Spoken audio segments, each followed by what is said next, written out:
Vous écoutez RTL. Jusqu'à 15h, Jacques Pradel sur RTL, l'heure du crime. Et bonjour à toutes et à tous, très heureux de vous retrouver pour une nouvelle édition de l'heure du crime avec toute notre équipe, Perrine Suquet, Margot Agnès. Aujourd'hui, c'est Marc Bisset qui est avec nous jusqu'à 15h à la technique de l'heure du crime.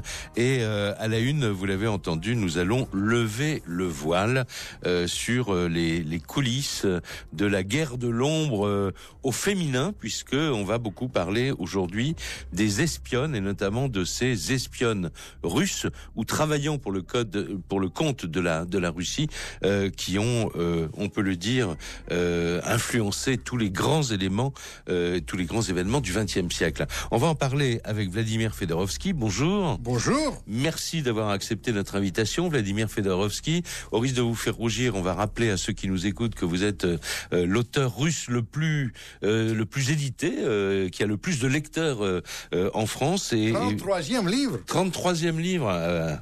Dites-moi.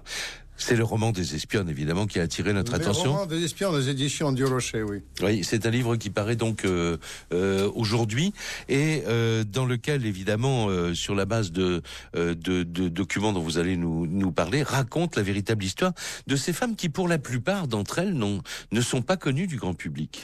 Ne sont pas connues. Il y a les agents d'influence que vous connaissez. Il y a Elsa Triolet, il y a Madame Romain Roland. Ça, vous connaissez quand même. Oui, Mata Hari, je connais aussi. Mata Hari, vous connaissez. Mais elle n'était pas une vraie espionne. Non, est-ce qu'elle travaille pour les Russes, d'ailleurs ? Ah, mais il y a la plus grande histoire. L'homme de la vie de Mata Hari, c'était un Russe. C'est ça, mais elle travaillait pour l'Allemagne. Elle travaillait pour... Ouais. Elle même pas.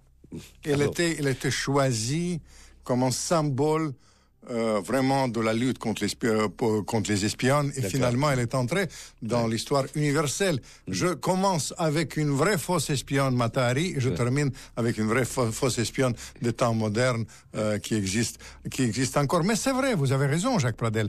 Vous, quand vous soulignez que derrière chaque événement du XXe siècle, et sinon aujourd'hui, il y a une femme qui a joué un rôle décisif. Les Russes, ils ont piqué la bombe atomique. Ils ont placé dans le lit d'Einstein une très belle femme, Nina, pittoresque, les Bolchoï, le système de Romain, le système des hirondelles. Quel système éblouissant. C'est très bien d'avoir parlé des hirondelles, parce que, alors, je le disais tout à l'heure, quand on en parlait avec Christelle Rebière et Vincent Parisot, que c'est vrai que les confidences sur l'oreiller restent un grand classique, que c'est en général tout de suite ce que les hommes pensent quand on dit on va parler des espionnes. Ah, encore les confidences sur l'oreiller. Beaucoup de celles dont vous parlez se sont servies autant de leur intelligence que de leur charme, mais parlons des hirondelles. Et on va en parler à travers une affaire que vous racontez dans votre livre qui est absolument passionnante, parce qu'on est vraiment dans les coulisses d'une opération de grande envergure montée à l'époque, je crois, de Khrouchtchev. C'était voilà, De Gaulle était au pouvoir en France et à Moscou, il y avait un ambassadeur de France et le KGB a décidé qu'il fallait, je sais pas comment on dit, approcher cet homme et lui mettre dans les pattes une jolie espionne. Voilà, ça c'est une histoire. J'ai connu cet ambassadeur, assez extraordinaire personnage, il faut dire, qui est un grand diplomate, mais qui est une grande figure du gaullisme. De Jean, il s'appelait, vraiment, un vrai français, mais comme je suis francophile, quand je raconte les espionnes, évidemment, je raconte les Français, amateurs de grand vin, et il aimait les femmes. Maurice Dejean, pourtant, il n'était pas très beau, il n'était pas très grand. Moi, je l'ai trouvé plein de charme, vraiment. Je l'ai assez bien connu à la fin, parce qu'il est resté très russophile avec cette histoire qui a mal terminé. Il débarque en Russie, mais il faut comprendre que De Gaulle, à l'époque, c'était vraiment une carte maîtresse dans la géopolitique mondiale. De Gaulle qui a été prémonitoire quand il a prononcé la phrase célèbre « L'Europe de l'Atlantique à l'Oural ».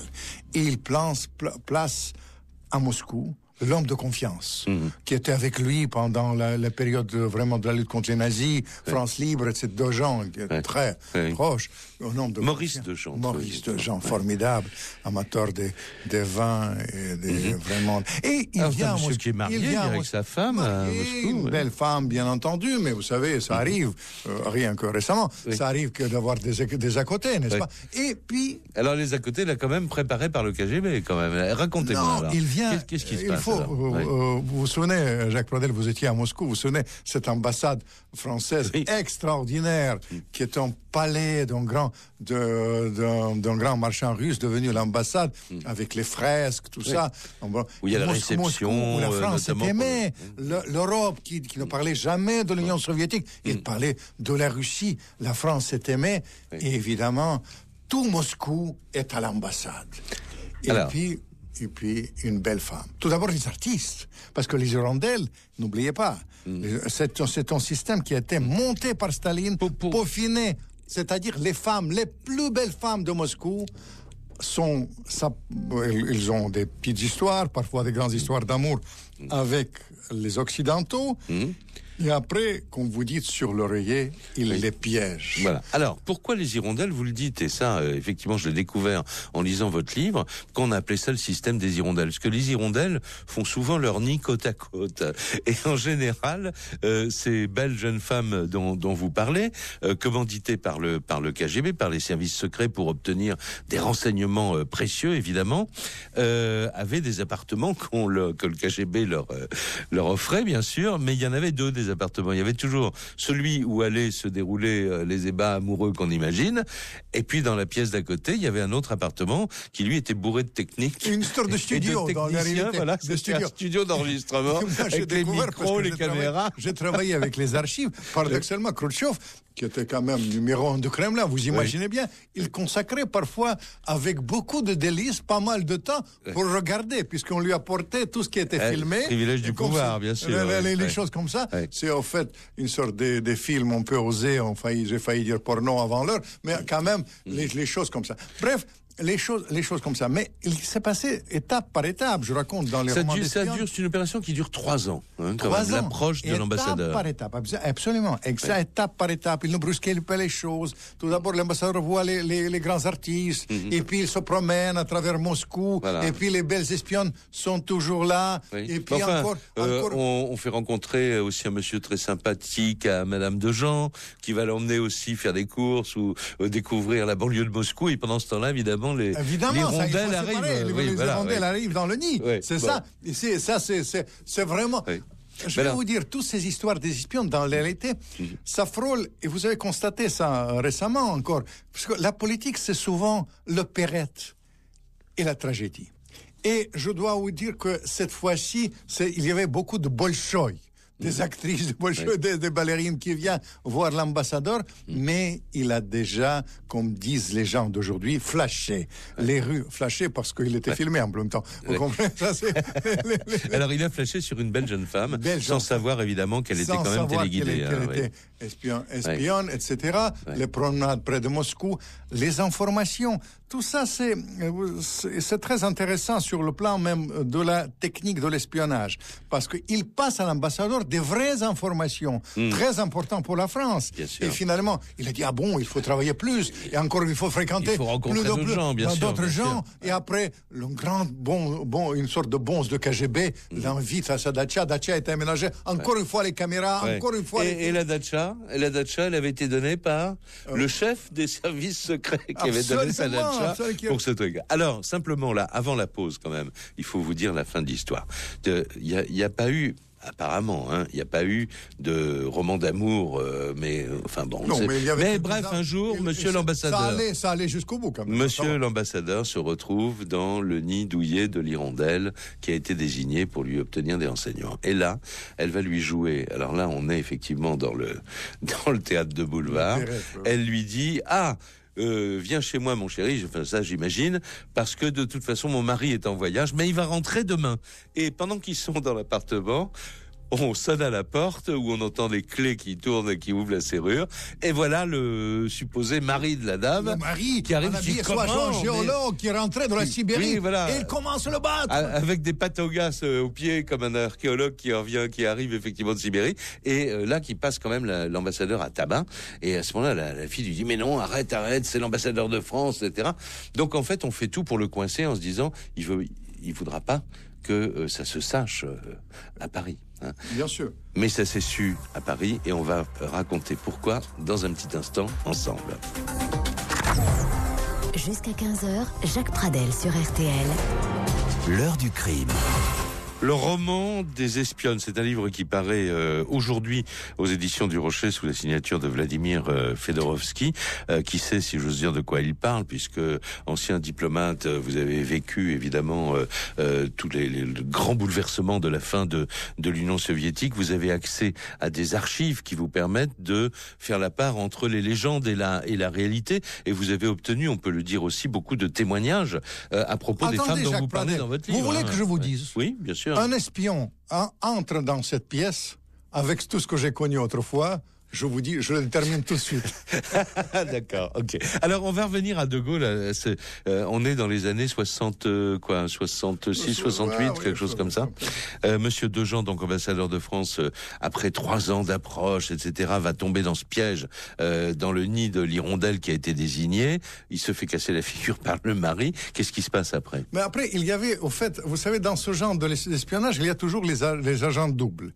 Et l'histoire, il y avait connu, parce qu'il y avait les acteurs et les écrivains qui ont été mêlés à ça, et finalement un écrivain qui est passé à l'Est, qui a quand même donné une sorte de piste à De Gaulle. Et alors De Gaulle tant aimé en Russie, De Gaulle, une figure historique, il est assis dans son bureau, on m'a raconté l'histoire vraiment de la première main. Oui. Il est assis, il lit le journal, et Dejean est convoqué. Il tremble.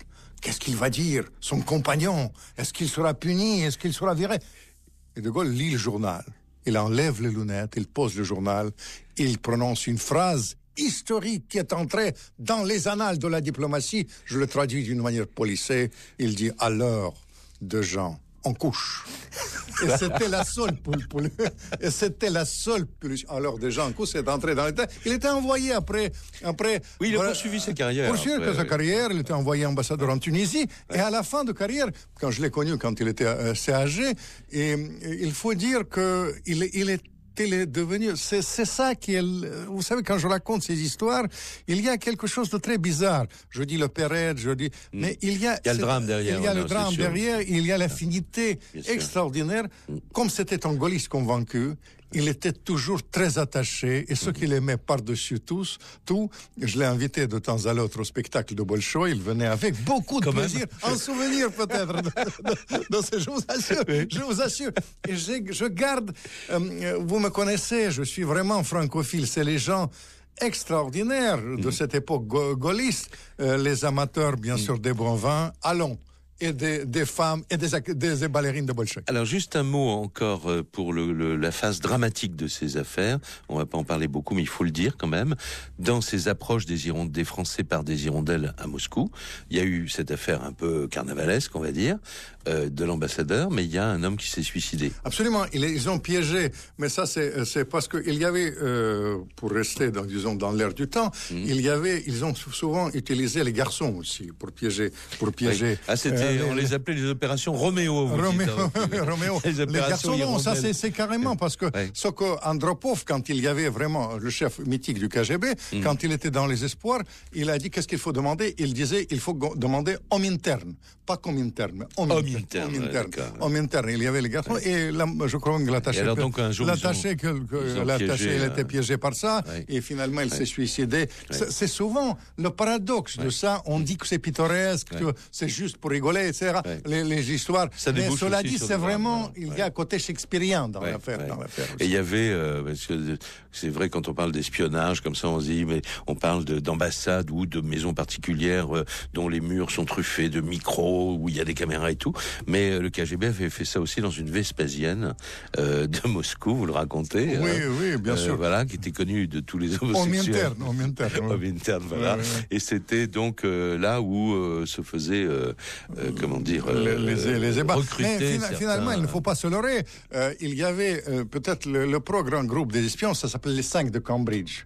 Les 5 de Cambridge, c'est une histoire extraordinaire. Philby, qui était le chef de contre-espionnage britannique, qui travaillait pour Staline, à tel point que les informations destinées à Churchill arrivaient sur le bureau de Staline avant qu'il arrive au destinataire. C'était les choses. Mais sur les autres 4, il y avait souvent les homosexuels et bisexuels.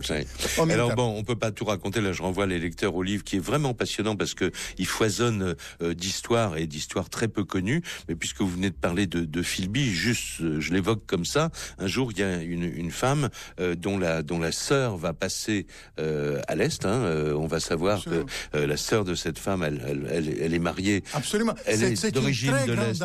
Très grande dame. Je commence avec elle. Un militaire considérable. Oui, c'était l'amiral, le plus grand amiral.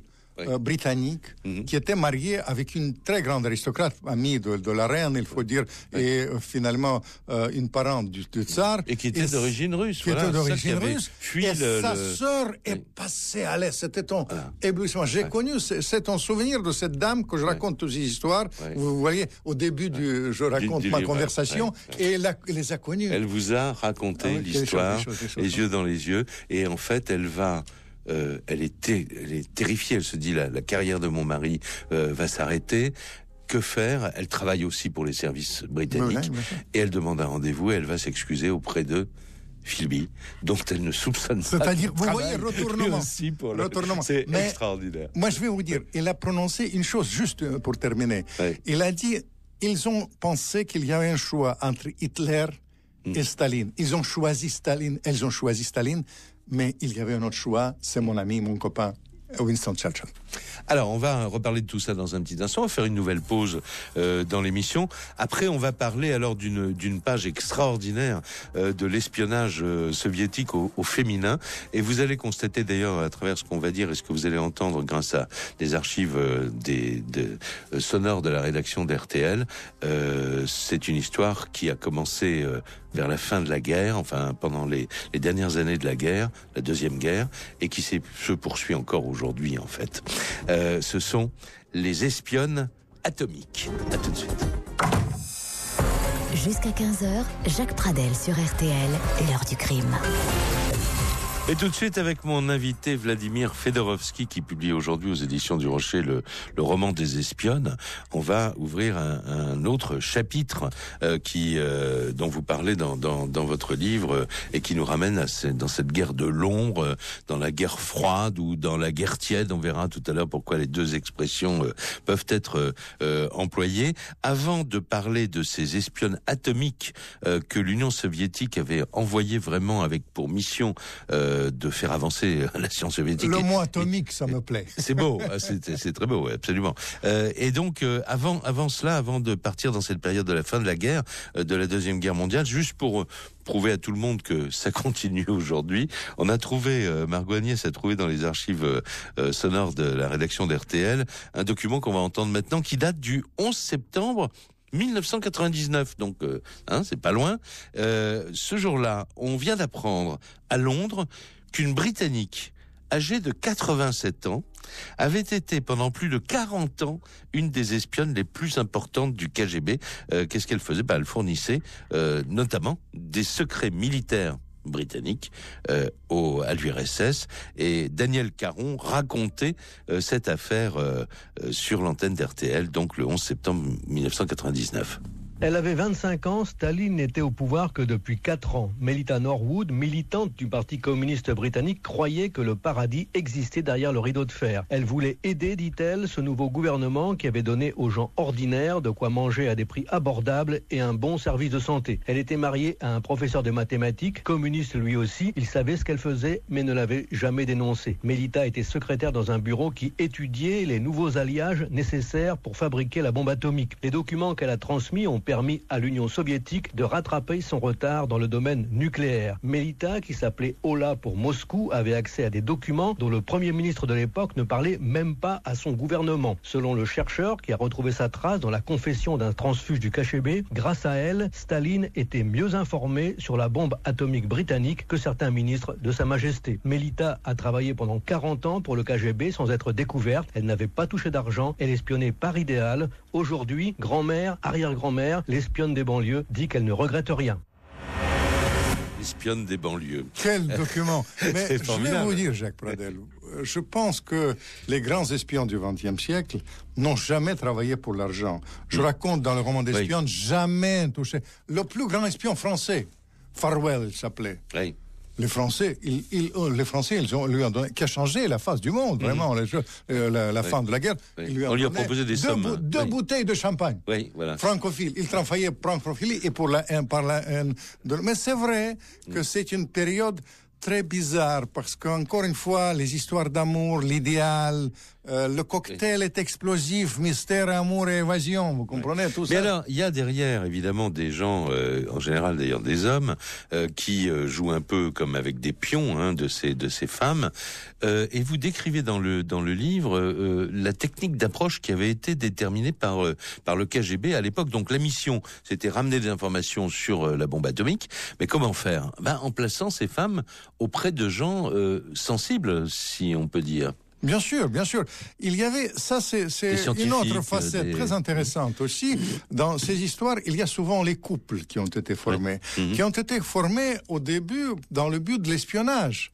Mais après, les histoires d'amour créées, et par exemple, elle s'appelait Zarubina, celle qui a piqué Elisabeth Zarubina, voilà. Européenne, une très belle, européenne avant l'heure, d'origine un peu de l'Europe centrale, parlant toutes les langues. La lutte contre les nazis, c'est évidemment...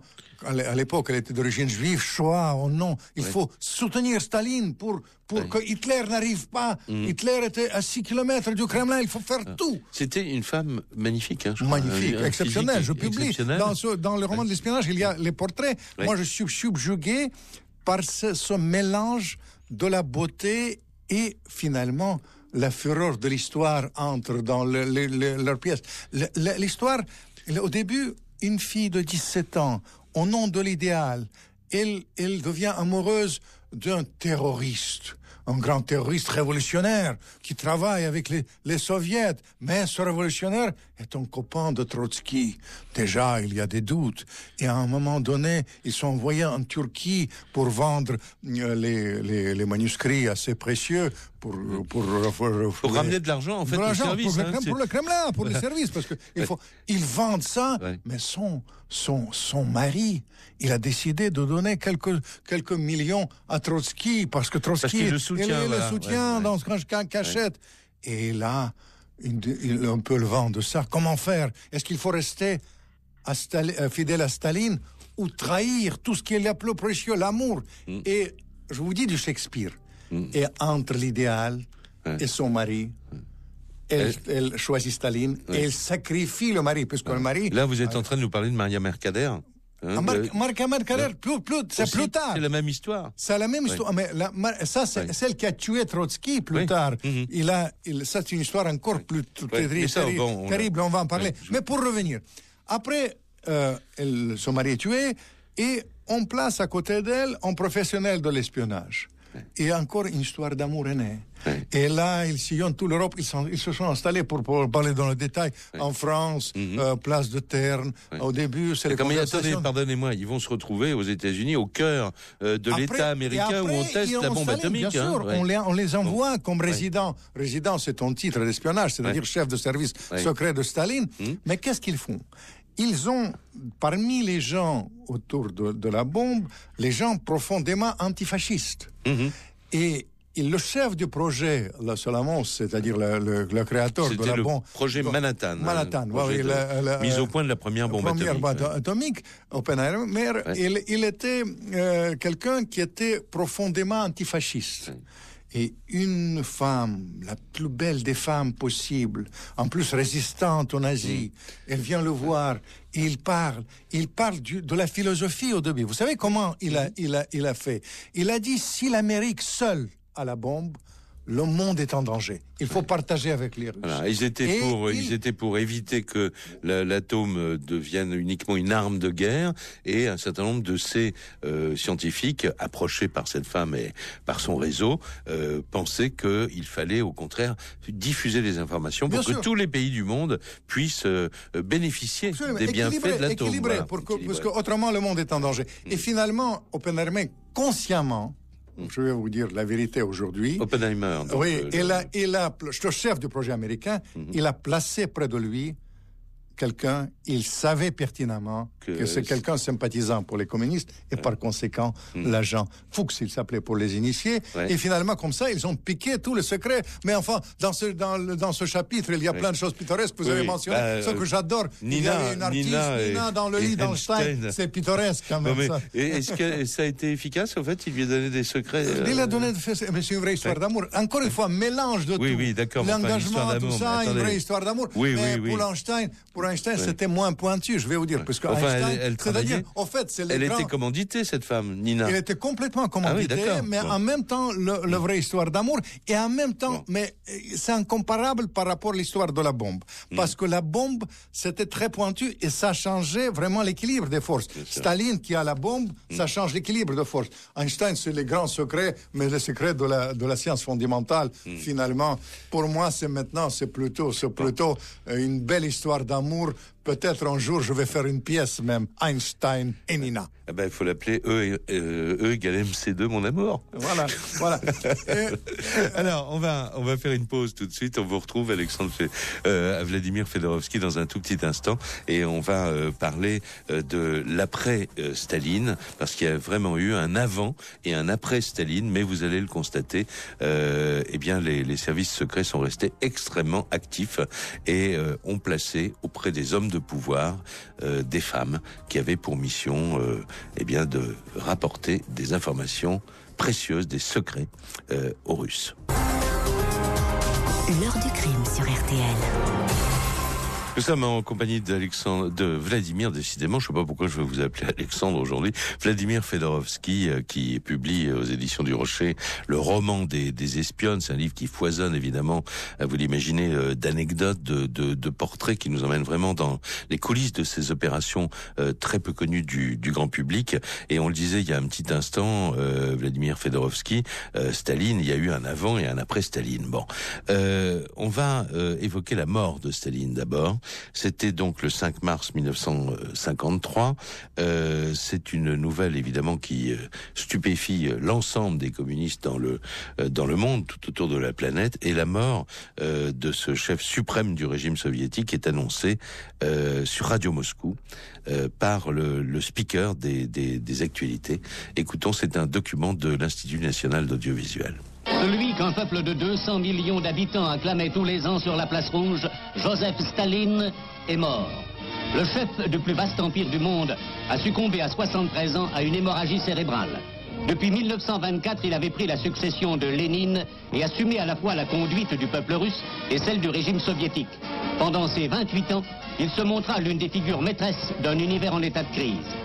Mais si ces dernières années, la fatigue avait semblé l'atteindre, il n'en remplissait pas moins la charge écrasante de diriger les destinées du monde soviétique. Qu'adviendra-t-il demain dans ce monde qu'il abandonne? Divinisé par ses fidèles, honni par ses adversaires, on peut dire que Staline, l'homme d'acier, fut un extraordinaire bâtisseur. La force soviétique créée par lui est l'un des pôles du monde d'aujourd'hui. Qu'en feront ses successeurs?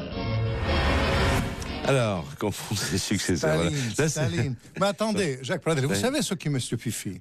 Staline qui a quand même tué 25, Lénine, Trotsky et Staline, 25 millions. Aujourd'hui, c'est l'homme le plus populaire historiquement parlant dans la Russie, dans la Russie d'aujourd'hui. C'est une chose stupéfiante, mais évidemment, Staline, un grand maître d'espionnage. Il s'est beaucoup servi de l'espionnage. Évidemment, le moment le plus crucial pour Staline, c'était exactement fin octobre 41. Hitler était à 6 km du Kremlin. Et une espionne, cette fois-ci, une sorte de geisha. Dans réalité, il a partagé sa vie sentimentale avec le premier ministre japonais. Et puis l'espion Playboy, encore une fois, mais le plus pour les initiés, Sorge, il s'appelait. Un Playboy qui était basé au Japon. Il donne à Staline l'information cruciale. Hitler n'attaque pas l'Union soviétique, il attaque le Japon. Et finalement, les Japonais ne vont pas attaquer les Américains. Ils vont attaquer les Américains et pas les Russes. Et finalement, ils prennent les dernières forces, ils convoquent, et c'est ça qui a sauvé la Russie, parce qu'ils ont pu retirer leurs troupes en prévision d'une information sur les Japonais qui attaquent les Américains a été geisha qui sauve. Sorg était un homme et pas une femme, et nous on parle des espionnes. Attendez, mais geisha, c'était bel et bien femme. dont on veut parler maintenant s'appelle Olga Tchekova, puisque vous dites qu'on l'avait placée près d'Hitler. Elle est devenue la meilleure amie d'Eva Braun. Est-ce qu'elle avait vraiment la mission de tuer Hitler ? Ça, c'est vrai. C'est une histoire très énigmatique. Une actrice, une célébrissime, on ne peut pas comparer, même aujourd'hui, la plus grande actrice du cinéma muet, copine d'Eva Braun, qui voit Hitler régulièrement et propose à Staline de tuer Hitler. Oui. Staline hésite, long hésite, et finalement, il ne donne pas le feu vert parce que si elle tue Hitler, en se sacrifiant, dans ce cas-là, les Occidentaux s'arrangent. Avec le successeur d'Hitler, et ça c'était la crainte de Staline. La crainte de Staline. Mais il va profiter d'elle pour avoir des informations, il faut évidemment, profiter d'elle, prises au plus haut niveau. Quoi. Vous savez que Hitler, il était médium. Et l'information c'est elle qui a informé ce qui a donné Staline sur le côté médium. Et là, c'est très intéressant de rapprocher Hitler médium et Staline qui a eu son gourou. C'est-à-dire, l'histoire est vraiment énigmatique. Olga Tchekova, qui est aussi copine d'Eva Braun, et il a toujours nié. Et longtemps, j'ai fait l'enquête sur ça pour trouver, finalement, grâce au numéro de Gorbatchev, la confirmation que je publie dans les romans des espionnes, la confirmation qu'il a bien informé directement son officier traitant. Imaginez-vous bien, c'était le redoutable Beria, chef de service secret de Staline. Alors, juste un mot pour dire que c'est elle qui a informé Staline que, et enfin, là, vous confirmez cette information qu'on pouvait penser pour peut-être une rumeur, c'est que Hitler pratiquait la magie noire et il essayait d'anticiper les situations, de faire de la visualisation de l'avenir. De l'avenir, c'est incroyable. Vous ne savez si bien dire, Jacques Pradel, que Staline, réciproquement, quand il utilisait l'art de la propagande, c'est-à-dire réunir le maximum des gens qui pensent à l'avenir. Vous savez, les grandes messes, cela dit, pour parler à l'avenir, dans quelques jours, je vais raconter la grande messe aux Jeux Olympiques. Vous savez, quand on réunit les grandes messes, on pense à une technique tout à fait banale de la magie noire, visualisation de l'avenir, et en l'occurrence, les deux dictateurs, à la fois Staline et Hitler, ont utilisé ce genre de technique. Alors, on fait une dernière pause dans l'émission et on va parler de l'après-Staline à travers une histoire, en particulier, peut-être deux si on a le temps, une histoire qui date des années la fin des années 60, on va dire, comment le KGB a désigné et manipulé véritablement une étoile du Bolchoï pour qu'elle prenne contact avec Robert Kennedy, prenne contact, voilà, c'est un euphémisme, et on va vous raconter cette histoire. Et après, on va voir qui sont celles qui ont succédé à ces hirondelles des années 30, 40, 50. Elles agissent aujourd'hui et on les appelle des illégales. Retour de l'heure du crime, Jacques Pradel sur RTL.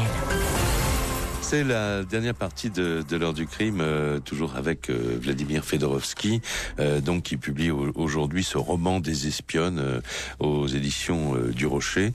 Et je le disais tout à l'heure, Vladimir Fedorovski, après Staline, évidemment, le KGB a continué parce que les services secrets sont faits pour ça. Mais ça continue. Aujourd'hui, il ne faut pas faire d'angélisme. Bon, alors comment tamponner, comment approcher des personnages très importants là, dans la ligne de mire des résidents du KGB, de certains résidents du KGB aux États-Unis, c'est Robert Kennedy, donc le frère du président assassiné.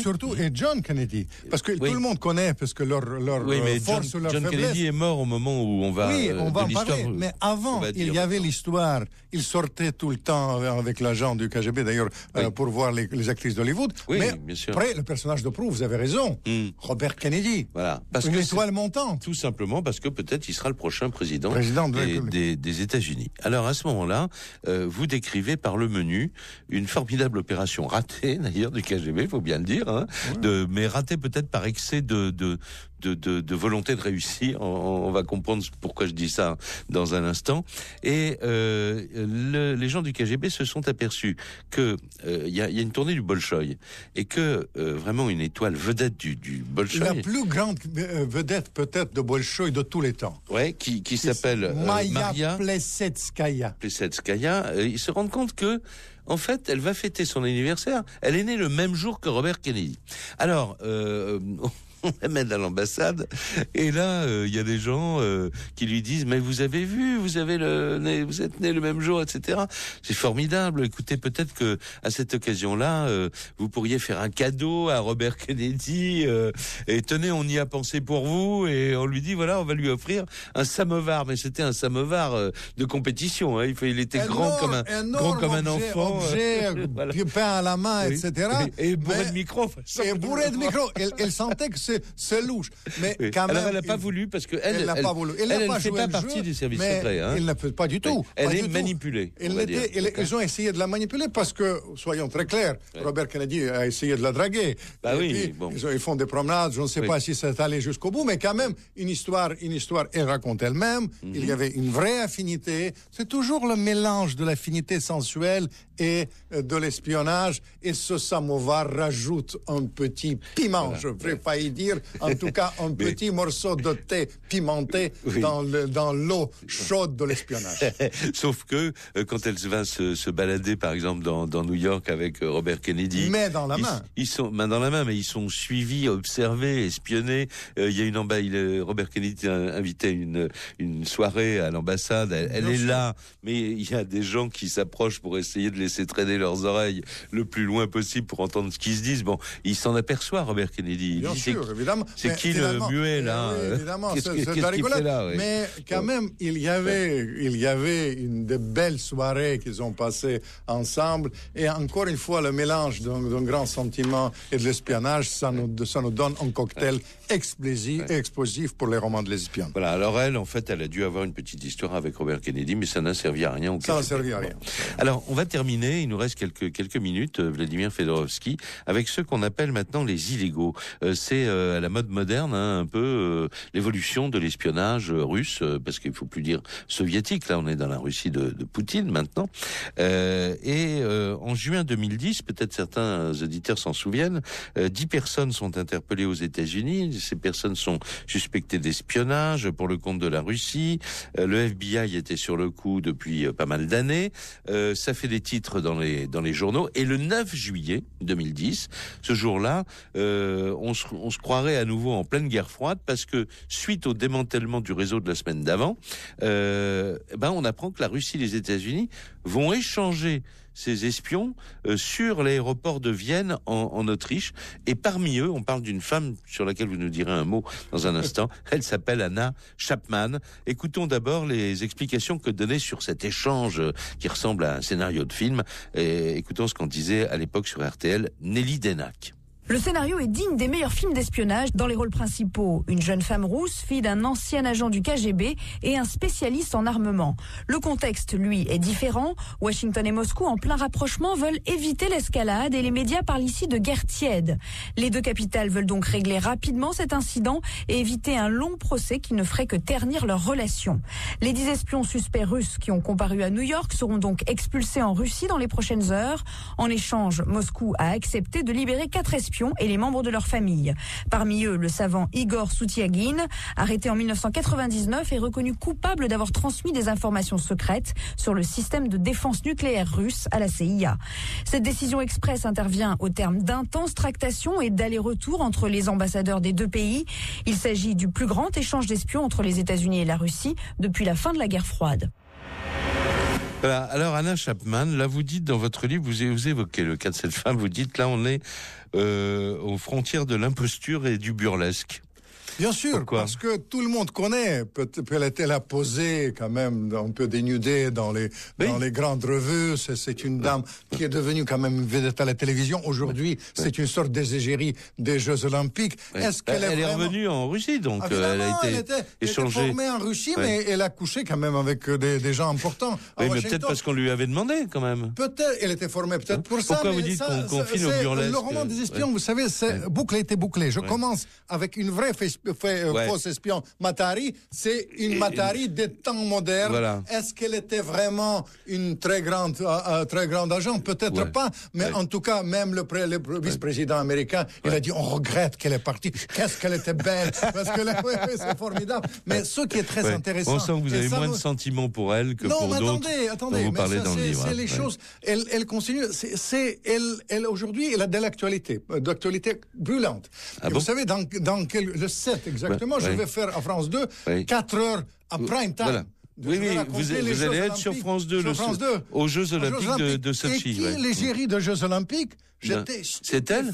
C'est elle, puisqu'elle lançait une scène de mode, elle parle à la télévision, elle est devenue une grande vedette, et c'est la meilleure preuve. Parce que les grands espions qu'on a vous raconté tout à l'heure, ils sont discrets, ils ne se montrent pas, c'est les choses secrètes. Elle se montre, et ça veut dire que c'était une sorte de Matari des temps modernes, Anna Chapman. Voilà, mais la tendresse, vous la réservez pour cette femme, cette vieille dame à qui vous dédiez le livre, mais ça, c'est une grande qui dame vous a fait ses confidences. Une formidable dame que j'ai connue, qui a dit il ne fallait pas choisir entre Hitler et Staline, il fallait choisir Winston Churchill. Ouais. Alors voilà, donc en fait ce roman foisonne à la fois d'histoire, ça on l'a compris à travers ce que vous avez dit. Simplement, je voudrais vérifier avant de vous laisser, il nous reste à peine une minute d'émission. Les confidences sur l'oreiller, ça fonctionne toujours parce que on continue à s'espionner les uns les autres. Peut-être que c'est plus les secrets atomiques américains, mais les secrets atomiques iraniens maintenant qui intéressent bien sûr. les successeurs du KGB. Bien sûr. Tout le monde pense, on a pensé à un moment donné que la technique, parce qu'ils peuvent nous écouter à n'importe comment. Oui, voilà, les satellites, les nouvelles technologies. Mais c'est pas vrai. Il faut y a toujours le facteur humain, mais comme écrivain, le roman des espions raconte quand même pas cela. Ça raconte pas le secret. C'est le monde aussi d'avant, mais en même temps, c'est l'histoire humaine. Je vous dis Shakespeare et l'opérette, la tragédie et l'opéra bouffe, tout est là. Mystère, amour et évasion, c'est le roman des espions. Mystère, amour et évasion. On va retenir cette formule qui convient très bien à ce roman des espionnes, donc dont on a parlé. Vladimir Fedorovski était mon invité. L'émission est maintenant terminée. Dans quelques instants, on va retrouver Flavie Flament, bien sûr. À tout de suite.